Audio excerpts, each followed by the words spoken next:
వెలగపూడిలో సచివాలయం పరిస్థితి ఏంటి? పనులన్నీ పూర్తయ్యాయా? ప్రభుత్వం చెబుతున్న దానికి వాస్తవ పరిస్థితికి పొంతనుందా?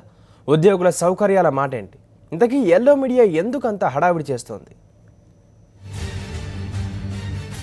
సచివాలయంలో కనీస సౌకర్యాలు కరవు. ఇప్పటికీ పూర్తి కాని పనులు, సౌకర్యాలు లేక ఉద్యోగుల అవస్థలు.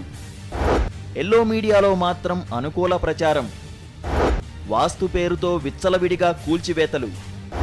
1000 కోట్లకు చేరిన సచివాలయ నిర్మాణ ఖర్చు.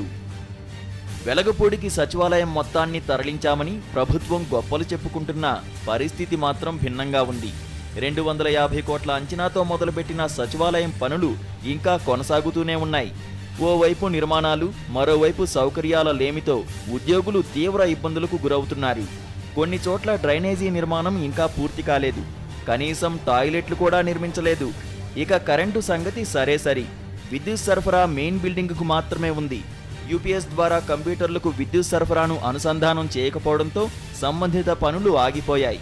సచివాలయం వద్ద 3G, 4G హైస్పీడ్ ఇంటర్నెట్ ఏర్పాటు చేశామంటూ ఎల్లో మీడియా ఓదరగొడుతున్నా వాస్తవ పరిస్థితి వేరేలా ఉంది.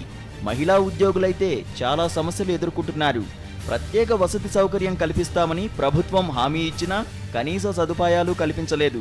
సచివాలయానికి తాము సందర్శనకు వచ్చినట్టుగా ఉందని ఉద్యోగులు చర్చించుకుంటున్నారు. కొన్ని శాఖల్లో ఉద్యోగులు పనిచేద్దామన్నా చేయలేని పరిస్థితి. నిర్మాణ పనులు ఇంకా జరుగుతుండడంతో ఇబ్బందిగా ఉందని చెబుతున్నారు.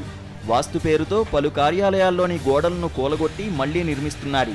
ఇంకా కొన్నింటిని కూలగొడుతున్నారు. మొత్తం పనులన్నీ పూర్తయ్యాక ఆఫీసులను తరలించి ఉంటే బాగుండేదని మెజారిటీ ఉద్యోగులు అభిప్రాయపడుతున్నారు.